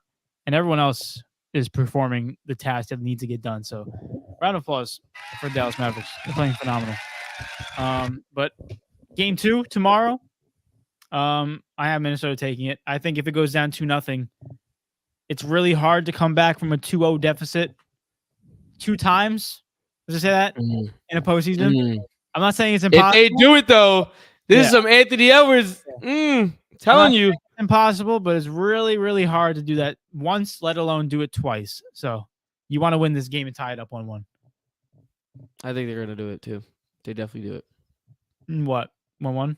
Yeah, 1-1 for sure. Yeah, but that's pretty much. Confident. I would say this when I was watching that game, because like Eric, I agree that it was like the first game I watched and like actually watched like consistently without sat down and like, yo, you and me both. Yeah. I watched it. It was the first time I actually saw Luka Doncic look comfortable in terms of his shot selection. Like in rounds 1 and 2, you can tell his knee was really bothering him. But now it's just like he was taking shots. He was like step back 3. He was looking for you to guard him so he can take a shot. Like he would have a wide open shot and just do like a random dribble and make sure you would get back on him just for him to fade away 3 in your mouth. Ayo. At the end of the day, it's like you look at this talent. Luka Doncic looks like he's finding his form, as well as Kyrie Irving. And if they're finding it at the right time, it's going to be very, very hard. Very scary. Just to think that someone's going to get a Western Conference trophy and a Western Conference Finals MVP. Like, I saw that post that you was talking about his All-Star his All-NBA first team selection. Yeah. Yo, Luka setting up a resume for the ages right now. Crazy. 6 years in the league, he's been to 5 first All-NBA teams. Somehow he just hasn't won MVP. Oh my God. He hasn't won MVP yet. League so broken, bro. It should have definitely been this year. It should have. I'm not gonna go into it. What do you call it? The Indiana Pacers are down 56-49 against the Boston Celtics with 12 seconds left before half. I don't know if I'm just gonna wait until the halftime happens, but just another series that I think Boston can legitimately take this in 5 again if they really try hard and not play with their food in the sense. But also, real quick, this is probably on topic but off topic. Do you see the Cavaliers head coach got fired, JB Bickerstaff? He got fired. For what? Probably not being able to get the most out of Evan Mobley and Darius Garland. Eric. So that's another situation where a coach gets blamed for no the players. Reason. It's like you look at it at the end of the day. It's like sure their team is a good team, but you can't blame them for the fact that you're going to lose to a team like Boston. Nah, the Cavs might blow it up. They're gonna blow it up. They might blow it up because I don't know. D. Mitch got 1 more year left in his contract. I think he might get traded. Yeah, and then on top of it, the thing is though, who they give the keys to? They give it to Darius. Nah, but Evan Mobley offensively just hasn't been good enough to do that. Defensively, he's great, but like offensively, he's just not good enough. You got to keep Darius Garland and Evan Mobley and just get rid of Donovan. And what do you go get with Donovan though? Like what? So it becomes the Evan Mobley and Darius Garland show and figure out, and then they just become a play-in team. Yeah, pretty much. I mean, they have to figure it out. Them firing him makes no sense because you're talking about a guy who led his team to, I believe, a 4th seed in back-to-back seasons. This Cavaliers team was a really good regular season team, but at the end of the day, if you're an owner, you got to look at it and be like, we lost to a Boston squad. Like, respectfully, our team does not compare to the team that we just faced. And you got to look at it and be like, how do I blame the coach for this? Like, at one point, there was the 1st seed. That's crazy. Yeah. Bring him over here to the net. No, we already got our head coach. I'm lying. What do you call it? I heard Brooklyn might trade for Donovan Mitchell. No, guys. Let's not do that. Guys, Donovan doesn't want. Don't ruin Donovan's career. Let's not do that, Not guys. even that. I'm gonna ask Brooklyn with what trade value you traded all your picks to friggin' Houston for James Harden, 15 first round Oh my picks. god, we're gonna trade. We're gonna end up trading everybody. Everyone's we're gonna be the worst team in the league. Probably. I mean, the bright side about that, Eric, you know what that is? Oh my god, Eric, there's a bright side to it. not again! Like Tickets. Me and you got to oh pop my. out to a game for $10. But you know I'm 0-2 with the freaking Brooklyn Nets, bro. I've never seen them win in person. I don't think it has nothing to do with you.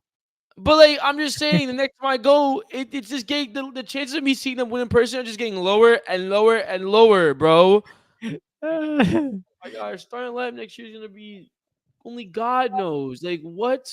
that's if Mikal Bridges is still on the team by the He's gonna get traded too. They're all gonna get traded. It's gonna be Nick Claxton and friends and Nick freaking Claxton and Cam Thomas.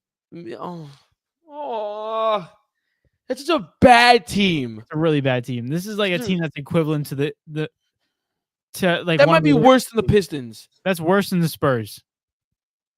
Well, I mean, they have Wembanyama though. I'm saying, but they still have a terrible record. Yeah, but at least they got like they have young players that they can look forward to. Like The Nets have no draft picks. what do we have? No draft picks. The best thing we have is to draft Bronny in the second round so we get LeBron. Yeah. I like to see LeBron play. Honestly, do it, please. What else do we got? I'm about to go look at our roster right now. Hold on, because like, what do we? Keita Bates, Diop. Oh, Hey, we still got Ben Simmons. oh my gosh! Bro, Jacob Gilliard. Who is this? We got Jalen Martin. Yay! Oh, this team is butt cheeks. This team is basura, bro. Yo, bro. To anyone that finished under us, y'all suck. Yo, Detroit is bad, bro. Detroit sucks at basketball. Shout out to Knives. What do you call it? The Boston Buddy Celtics. Boheim. Yo, who is that guy? The Boston Celtics are up 57-51 at halftime. So that's the update for y'all. And also the Edmonton Oilers and Dallas Stars are tied 0-0 at the end of the first. So another Western Conference final over there as well. Also, did you hear about that golfer that got arrested? No. You hear about that? Scotty Scheffler? He got arrested going into the last round of like a PGA match or whatever. And it was like 6:00 in the morning. He was trying to get to his tee to go practice. And apparently he got pulled over, didn't comply to the officer's rules. Then he got detained by the police, and he was in jail for like 2 hours. His tee time was at 10:30. He got out at like 9:55 and just got in time to golf. Yeah, it was freaking crazy. That's crazy. Someone was saying that cop had a parlay against Scotty Scheffler not to win it, so he had to get him out of there as soon as possible. That's insane. That's absolutely insane. It's just weird because I think it's weirder that he's driving himself to the golf course, right? What the fact that's just a crazy story, bro. Like what? What are we doing? What are we doing? Like what's failed to come? Why'd you get detained? Like how did we get that far? And now the cops are in trouble because they didn't have the video camera on while they were talking to him. So because you don't mess with freaking big time people with money, bro. Now you're cooked. Now you're cooked. You need the video evidence. Yep. But that's pretty much all I have. And also, if you didn't see Europa League, the Europa Cup ended, and real quick update on that. Atalanta won 3-0 with a Lookman hat trick for first time there's ever been a hat trick in the Europa Cup final. Can I just say, like, what was the point of what? Just going undefeated? Like, what was the point, bro? It's kind of like ironic and inevitable at that point. The 1-L and you lose in the flipping final, bro. Yeah. It's like, what the hell, bro? Out of everything you could lose to, you could have lost a regular Bundesliga game, the last game of the season, to get a treble. You lose to Atalanta. Not lose, you get freaking destroyed. 3-0 blowout. I do think though. I do think they're still like their invincible season is better than Arsenal's. Oh, 100%. They won more trophies, or they won an extra trophy, if you will. 100%. 100%. And, we still got to give credit where credit's due. Xavi Alonso in that squad, what was it, his first year with the squad, leading them to an almost undefeated season, which is unheard of in all of soccer. Never happened before, ever. It's ridiculous, and you got to give him a lot of credit. Sometimes you look at it and be like, great players cannot be great coaches. Xavi Alonso just said, what about me?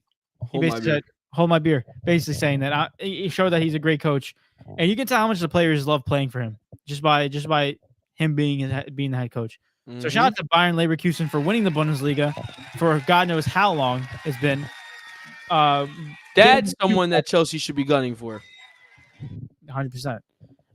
But I think if you're Xavi Alonso, I think it's smart you stay there for another year, and because your team's gonna be in the Champions League, so stay with your squad, build it up. You had success, why not? If it ain't broke, don't fix it. That's all I'm gonna say. Mm-hmm. But give credit to Atalanta for getting the dub, getting their trophy. Even though they're in the Champions League, they still got one trophy on the season. So, and it's a Europa League, it's a Europa Cup. So great one. I agree. Big one. Overall, that's all I pretty much have for today's episode. Unless you have something else you want to add. Atalanta. Gianluca Scamacca can kick rocks with no shoes. Yeah, you know that. We said that before, right? No, I didn't say he could kick rocks with no shoes. I gave him his props. But he can kick rocks with no shoes, though, for real. Hey, why is that, Eric? What do you mean, why is that? Because he freaking did nothing for West Ham, and then he comes over and then freaking wins a Europa League with them. I was just saying so you can clarify for people that are watching. I know why, but so funny. That's why you guys are. That's why you have a team in Europe next year, right? That's why you have a team in Europe next year, right? You got a team in Europe. What did I say to you, Eric? You got a team in Europe. Yeah, you got a team in Europe. Hey, you know all I hear right now? Yeah, you got a team in Europe. That's what I hear. Yeah, David, you got a team in Europe, bro? Yes, I do. What team? Portugal. Euro Cup. June 14th. I'm sorry. Club team, buddy. Club team. No comment. Yeah, exactly. Because there is no one there, buddy. Sorry. No comment. Come on. Invisible Input said Lookman looks promising. Yeah, now all the top clubs are going to sign him after his performance. You didn't get it? 3,000%. Lookman looks promising. Look at that. Hey. Nice, Eric.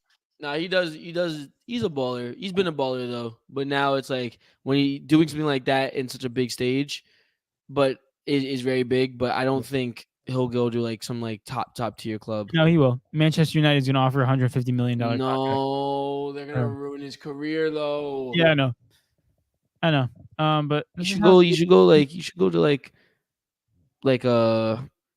Bayern Leverkusen. Like a Leipzig or like a Leverkusen, like something like that. You know what I'm saying? Mm-hmm. A team that's popular but wouldn't destroy them. Not a big club. Mm-hmm. Not yet. Yeah. But yeah, that's pretty much all that's happening. Stay tuned for June 14th because that's the first game of the Euro Cup Euro Cup, and also the first game of the Copa America as well. And Panama. The first day that I will be happy all summer. So June 14th is when my happiness begins. Let's see by July 14th if I'm really, really happy. If you know. Oh, goodness gracious! His happiness might end early. We'll see what happens. But I'm so excited for the Euro Cup, and then after that's the Olympics, and then after that I'm in Portugal for 2 weeks, and then after that school. What is that? That doesn't start. Yeah. For you.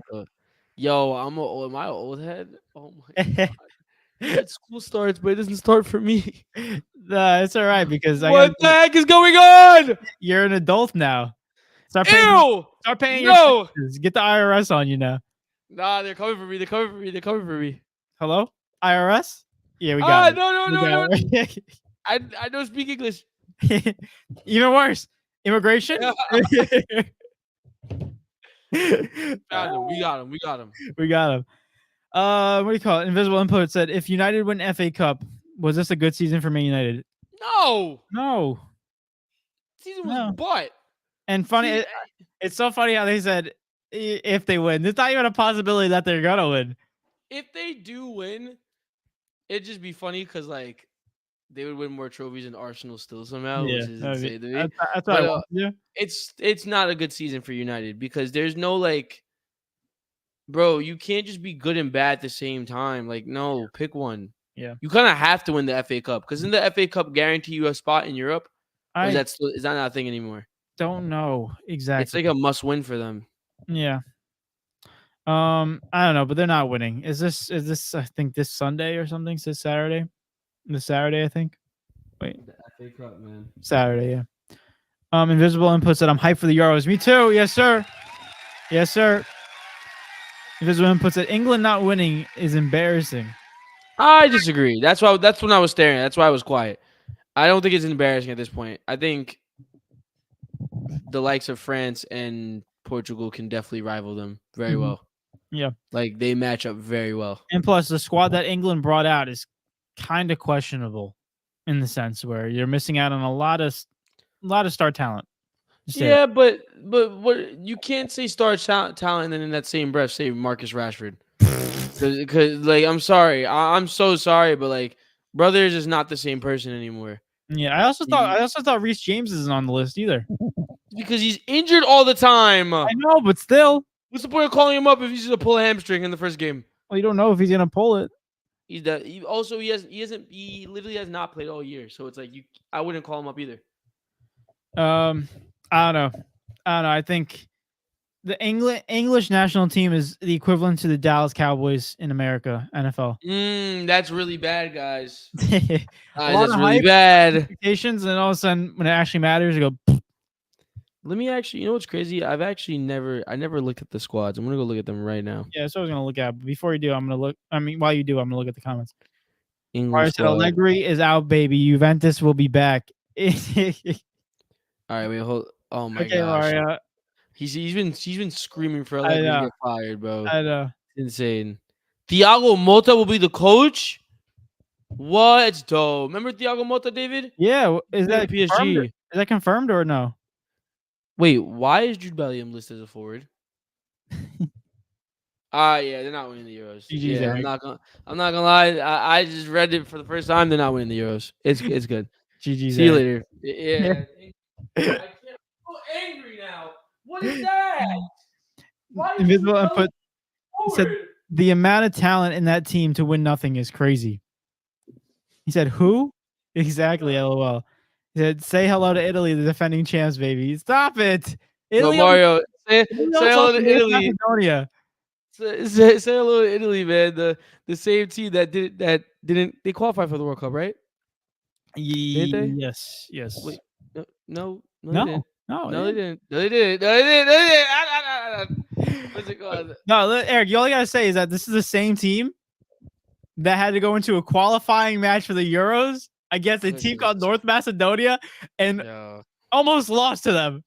yo. It's crazy. I miss the old Chiesa, bro. I I need know. Chiesa back. But nonetheless, hold on. Jude Bellingham, Jared Bowen, I can't say his name. Easy or Eze made the squad. What? He's not a forward.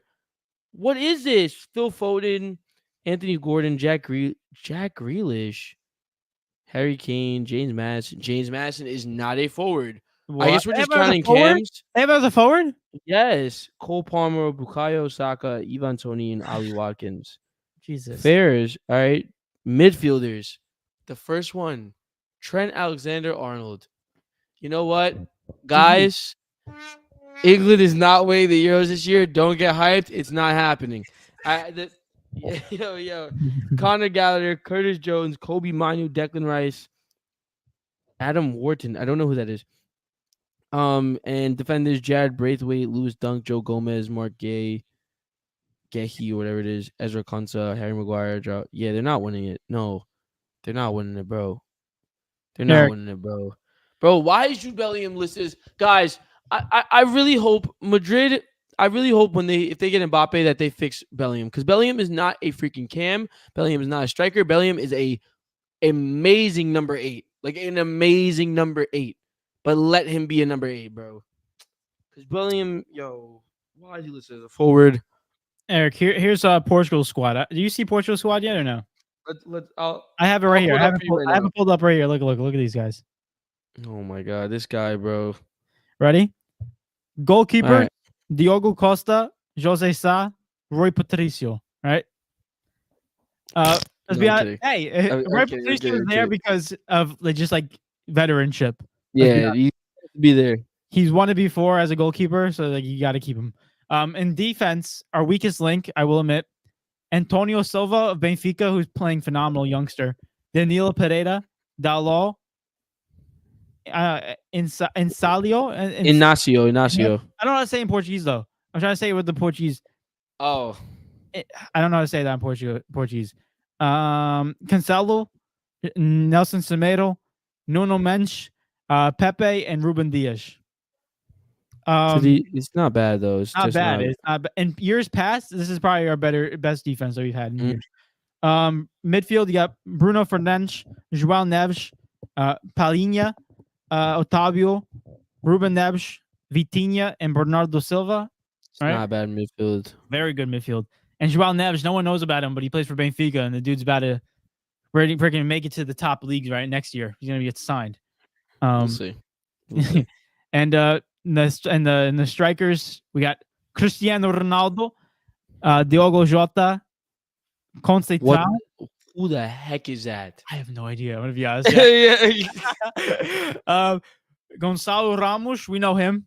We know him, right? It's a famous video. This wiener pick. João Felix, Pedro Neto, and Rafael Leão. That's rounds out the Portuguese national team. Damn. That's a good squad. England is still leaps and years and bounds better than this team. It's just like Mario said Portugal is a senior citizen squad, bro. What the hell, bro? they low-key do. They low-key do. Players that are like 30 years old or older, 40. He said a senior citizen squad. That's tough. He said they're old as no other. They're not. There's only two guys. Oh, all right, Mario. Let's see then. Because I got the Italian squad right here. Wait, he said, wait, real quick. He said, how the heck is Ronaldo still playing in the national team? Because he's Ronaldo. He's Ronaldo. Yeah, exactly. What? Pepe. Yo, Pepe's like 80. Nah. No, listen, like, as much as like you can trash like them signing Pepe, I think it's one of the it's a great thing for morale because Pepe, you know how we always talk about that veteran leadership in terms of just every team needs. Pepe and Ronaldo bring that. And guess what? Like they can still play at a high level in the sense. Pepe will always put 110% and he's that enforcer that you need. Because everyone else in Portugal's squad is too nice. Pepe is that guy who just pretty much is like, you best realize you're gonna get freaking red carded. So you need that. I got the Italian squad. They got attack. They have Chiesa, El Shaarawy got called up. Oh yeah, bro. When was the last time? Maybe I've been under. Oh my gosh, Eric, my camera went out.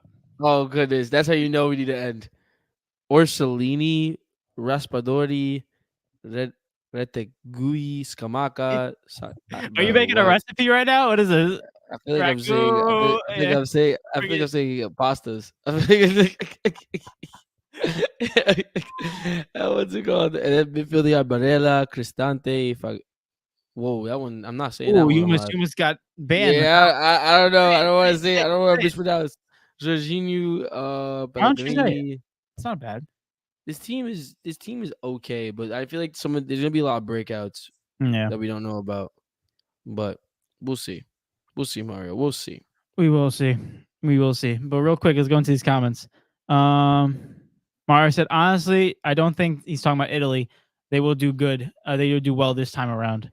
He said the favorite usually doesn't win the Euros. It's who plays the best in the tournament. What do you say? Mario. What? Mario, is that how you win? The best team wins? What? All right. Nah, he thought he ate with that. I'm so sorry. He says the team that plays the best in the tournament. No, really? I thought it was the worst. Nah, oh my God, Mario. It's okay. And Invisible Input said, Eric, what does this abbreviation stand for? Is it to be honest? I think he meant TBH. Yeah, to be honest, Portugal is stacked. Yeah, they have a pretty stacked. They're not that stacked. They got a pretty good squad. You're gonna look at that midfield, and when you realize that they're gonna rely on one midfield, I'm worried about the defense. Dude, but you're gonna look at that midfield and you're gonna realize the moment that they're gonna have to rely on one midfielder to play defense for the entirety of that midfield, it's gonna be cooked. It's gonna be cooked. Bruno Fernandes is not a number 8. Bernardo Silva can play number 8, but he's a little bit too weak for that situation. He's technically gifted, but I don't know if he'll be able to get it done. And you have to worry about Paulinho being the little rock for that whole entire defense. He's a really good midfielder. He's really good, but he's no freaking Declan Rice. So I tell you that's who you need, or you need a Rodri or someone like that in order to hold it down for you. Listen, I'm gonna say is that we won the Euros in the past with a much worse squad. All I'm gonna say is that this is probably the best squad Portugal's had in years. No, I'm lying. The only reason you guys need Eder, bro. You need Eder, bro. Simple. You need Eder to score that banger, bro. Honestly, we need to call him Eder. Why not? Just bring him in. Pull him up. Where are we? Mario said the Italian national team is not good. Yeah, I don't know. Yeah. I still can't believe Jorginho saw the team. Bro, Edmund, yo, bro. Poor Italian. Yeah, at this point, Portugal should call me up to play. I'm down. Yo, stop, bro. Listen, Mario is disrespecting, bro. Us. And listen, I don't want to say anything before it happens, but I'm just gonna say, we just gotta watch. Stay tuned, because I'm going to Portugal this year, and Portugal, if they win, I'm gonna tell you this: Portugal is gonna become its own island because the amount of bouncing that's gonna be caused. It's gonna push them back into the Atlantic Ocean. Crazy. Invisible Input said thoughts on Klopp leaving. How does it affect the PL Premier League? Thoughts. First of all, it's extremely sad. It's like an end of an era almost. So that's that. So shout out to Klopp for what he's done for Liverpool. How does it affect the PL? I think Liverpool take a step back for 1 year. Like they fall off a little bit, maybe like a 4th or like a 5th. I don't know, but like that's I think their quality in the squad's a little bit too good to fall off like fully. Mm-hmm. I think it'll take time for Arne Slot to really get in on it and like get his I guess you could say philosophy, like you said earlier, Invisible Input, like his philosophy in Liverpool, but it'll take like a year and they'll be okay. Yeah, listen, it's sad when a legend leaves the league, especially your team. It's not my team, but I'm saying if you're a Liverpool fan, so your squad. Thoughts on his leaving, he's just a tremendous coach, and honestly, he's had enough, and he's tired of coaching because it's a lot of work. And when you're at the top level like he is, it's a lot of work, and he deserves all praise for it. How will it affect the Premier League, though? Not much. They haven't won in a while. Man City's still top. That is insane. I was trying to be nice about it. He was like, it won't affect them at all. Man City, they won 1 Premier League, bro. It's not that serious. I was trying to say, like, someone might move up a little bit. Like, we might see someone else get up there. This guy's like, yeah, nah, it doesn't matter, bro. It doesn't matter. Mario said Portugal not winning, Dave. Sorry. We'll see. We will see. He said, my pick is Germany. Kai Havertz is going to take you. Florian Wirtz. Come on, let's be real. Let's be. The German team isn't bad. Kimmich. It's not bad. I'm not saying it's bad. I don't know if Toni Kroos is playing in the Euros. He better be playing. It's his last. He's retired. He's retiring after the Euros. He said. Oh, yeah. So they had to win it now. They should call it Marco Reus. He said, "Yeah, right." So France should win. Take a look at their team's ridiculous. Yeah, exactly. The team is ridiculous. France are the favorites, and honestly, have a great chance of winning. But at the end of the day, it's like you look at their squad. Like literally, 75% of that squad is African. They're not even French. Like I would say like 95%. 95%. I think like the only person that's not French is like Adrien Rabiot and like Griezmann. It's like like when we look at it, it's like how do we deem your nationality? Is it like what you like take a test for and you can become? It's like I can go to Germany and take their nationality test and become German. No, you gotta live there for 4 years. Yeah, that too. But no. But I'm saying it's still easily possible. Like we gotta look at like Ancestry.com. Like Eric's like 1% Irish, so we can have him playing for the Irish team. Ireland. Most definitely. Right? I would never though. 50% Portuguese, so you can play for Portugal too. Exactly. Simple. Portuguese. I'm also 50% Polish, and I'm 50% Turkish, What's your and percentage go up to? Because this is not equal to and I'm 90% Panamanian, and 90%. I'm 75% Jamaican. 75. Wow. Wow. Yeah. What number are we up to? Like 575 right now? It adds it to 100, I think. Yeah, that's college right Yeah. there. I have a bachelor's degree. No, okay. Man, they really give them out to anybody these days, don't Yeah, they? yeah. Oh my Uh, god. my gosh. Invisible Inputs said, can't wait until the 115th verdict next summer. Oh, for City?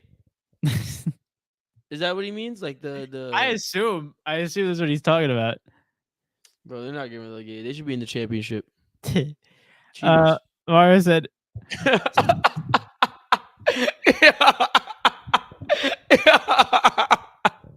Yo, my yeah, this is yo, yeah. Yeah. oh my gosh.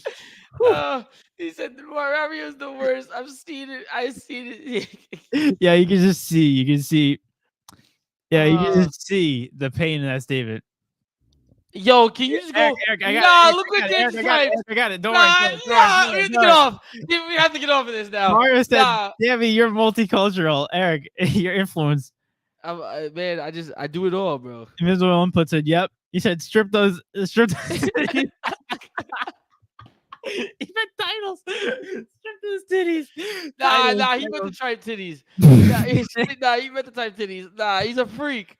He said, "Strip those titties." Nah, you're insane. Oh my gosh, dude! I was freaking dying when I saw the comment. Yo, Mario's not roasting Rabio again. He said, "How's Rabio even on the national team?" He said, "This guy sucks." Oh my gosh! Because they need Who's at least one. Rabio? They need at least one like person that was born in France on the team, Exactly. At least one or two. at least. But Eric, real quick, let's get into our guessing games. All right, let's do this. Wrap up the show.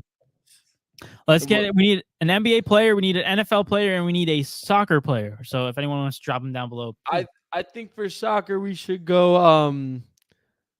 I'm so sorry. Like my brain is like trying to compute this, but I have to say this in the background. I'm not gonna say who, but someone is playing FIFA, and they didn't change the difficulty, oh my and god, it's El Clasico, and they're Barcelona, and the score is 13-0, as it should be. and it's Eric, the way I would. Eric, let's go. Tell Jalen I said good job. I'm not saying that. Say it, No, Eric. Hey, what you do about it? I'm quitting the podcast. Do it. You won't. Mother. No, come back. I can't control the games. I'm back. Eric. Oh, What? no, but you have the wrong game mode up though. She has the trade. She says she's doing training, but the thing is, it's like, yeah, but you're doing training on freaking legendary. Like, nah, bro, you do training on amateur. What the heck? All right. Anyways, let's for soccer. Let's do. Who was he talking about earlier? Oh, nah. Who was he talking about earlier? Oh, Lookman. Oh yeah, Lookman. Okay, so we're just gonna go into it. If anyone wants to drop down some players, by all means. Just give me 1 second. Hold on. Let me. 1 second. Give me 30 seconds. No. 20. 20. Am I sharing this? Yeah. Okay, we're good. No, we're good. We're good. Well, we see the timer going up in the top right. So Eric's at 20 seconds. So we have 10 seconds left.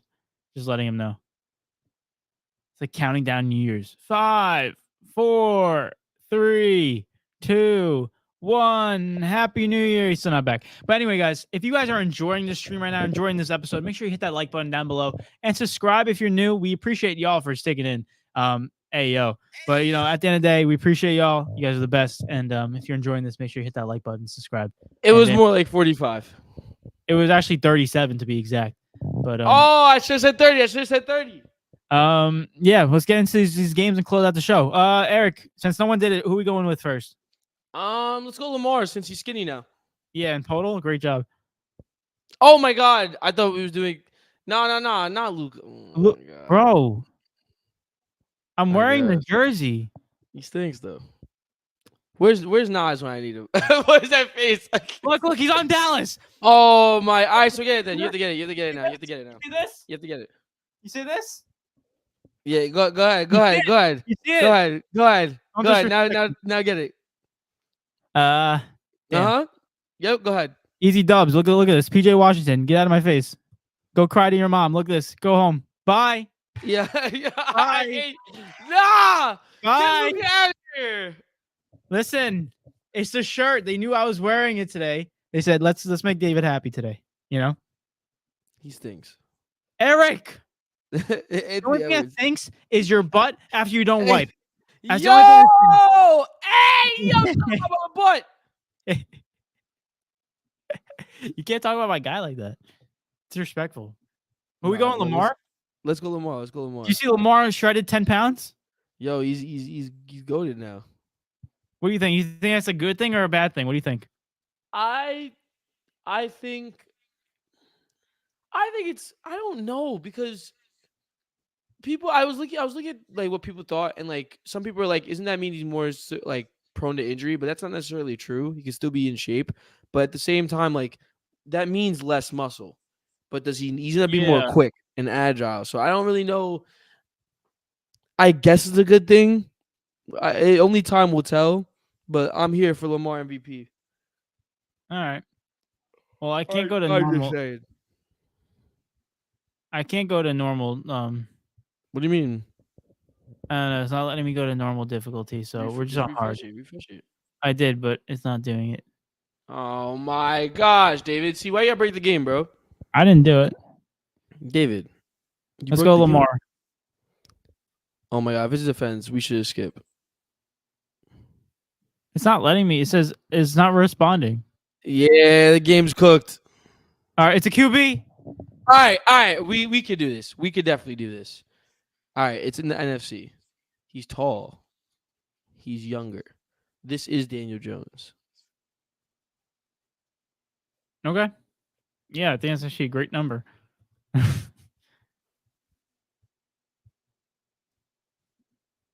Area, that's pretty damn good. Oh, I thought I was gonna be goated. All right. He's 26. He's 6'4", 6'4", bro. Who are we thinking? Okay, let's think some NFC quarterbacks. Baker Mayfield. Baker's not that tall though. Bryce. Let's go. Oh no, Derek Carr's too old. Derek Carr and what freaking who's his face? He's too old though. Who? I was gonna say the guy just got to I can't remember his name. Just got to Atlanta, but they drafted a quarterback, Kirk Cousins, and then there's Marcus Mariota. Oh my gosh, Eric just loaded. What just happened? Eric. What in the world? Yo, we should have skipped this game. I think we might have to. What is this? When did we guess those? It's twerking. Nah, the app throwing it back. Nah, we're not doing that. All right, that counts as a W then, right? It basically exited out of the whole thing. Really? Yeah, get out of here. I'm exiting it out for you. Get out of here. Wait, if we could reload it though. Guys were GG's. All right, Lookman.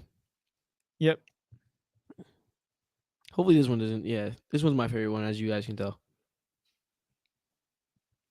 Ooh, he's from Nigeria. All right. Luka Modric. Yeah, why not? I don't think that's his number though, but who cares? Oh my god, he's on this garbage team. Hey, Tony Cruz. Oh, it's not Tony Cruz. It's not. It's David Alaba. Wasn't he last time? Team. Yeah, garbage trash team, bro. Is it a goalie? No, it's a defender. It's Rudiger. I was gonna go Rudiger. Wait, no. Is it Nacho? Is it Nacho Cheese? Oh, it might be Nacho. I forget about Nacho Cheese. It is Nacho. Good job. It's Nacho Cheese, bro. Oh my god, it's not Nacho. It's Spanish. It's Carvajal. Yeah. Garbage team. Oh, wrong one. Just type in CAR CAR. V There you go. Carvajal. There you go. Good work. Daniel Carvajal. What? Imagine it wasn't it. What? It's I not. just imagine if it wasn't him. Wait. What the heck? Wait, hold on. That old Spanish defender on Madrid? 32 years old? Wait, what? Who the hell is this? What? It's not Ceballos, is No, it? it's not. No, is he that old? Who the heck is He's a midfielder. this? But he's a midfielder. What? It's not Fran Garcia because he's young. Who is this, Eric? Who is this guy? Whoa. Whoa, he's Spanish?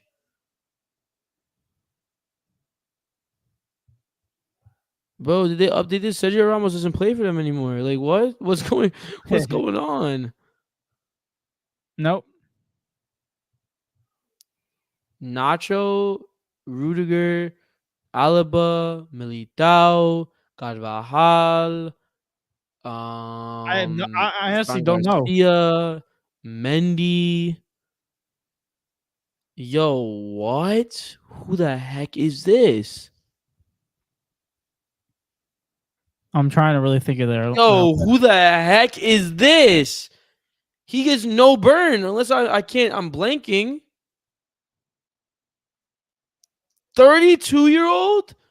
Can you look up Nacho? I swear, I know I'm going back in time, but Nacho Monreal is not on Madrid anymore. I'm like 90% sure. Like 99% sure. Eric, his number is so high. Who is it? No. Type MON. This I know he's not there. I just gotta be RE. Yeah, no, he's not there anymore. He was there like when we was like kids. Yo, Eric, David, there's no one else on that squad that's that old. I have no idea who this is. I'm trying to think of the Spanish national team, but he's not even there either, is he? Yo, I have no clue. I have no clue. I have no clue. I have no clue. I have no idea.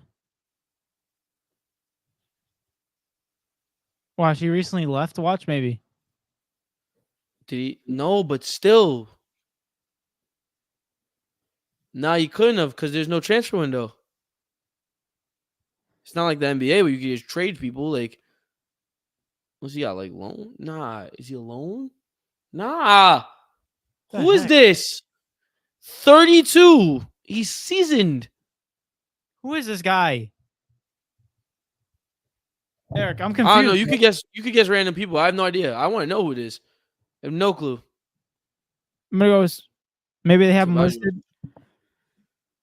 But I don't even think he's that old. No, he's not. I have no dude. Type in Josuelu. I know it's not him. His number is between 14 and 16.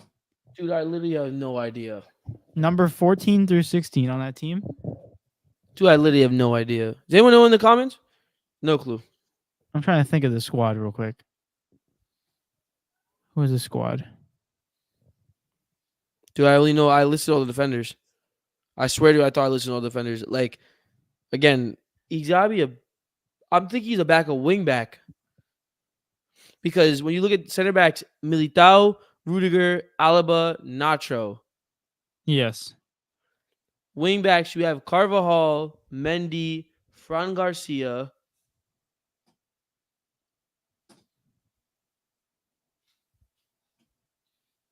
Oh, wait.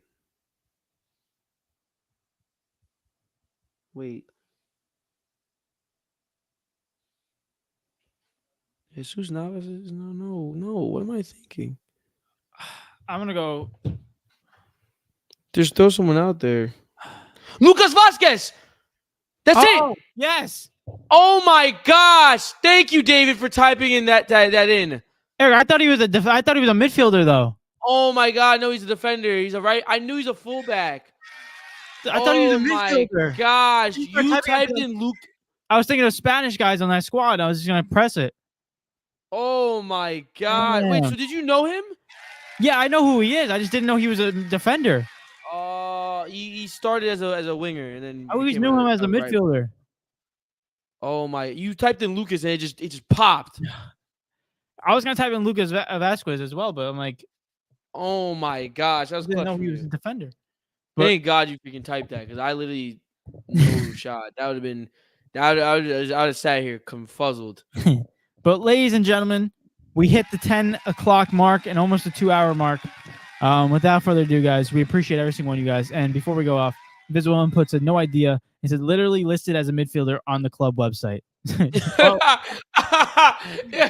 well, That's so stupid. So he was definitely looking it up. He was like, "Yo, who the heck is this?" Like, without further ado, guys, 10 o'clock will strike in about 10 seconds. So we'll wait until then.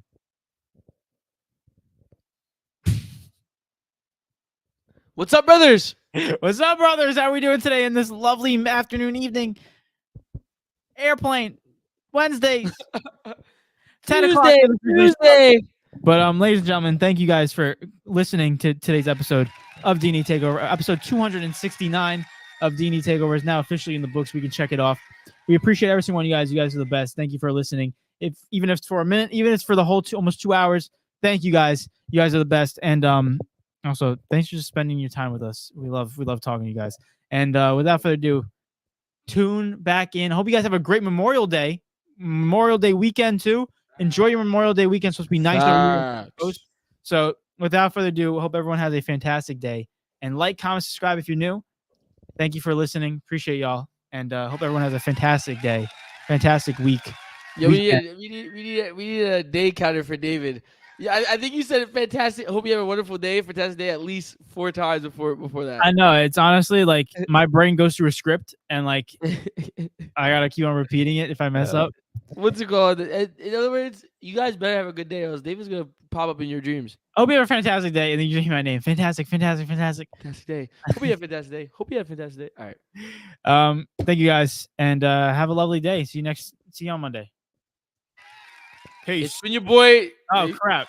And it's been your boy David. And it's been your boy Eric. We're out, guys. Conclude episode 269. Peace.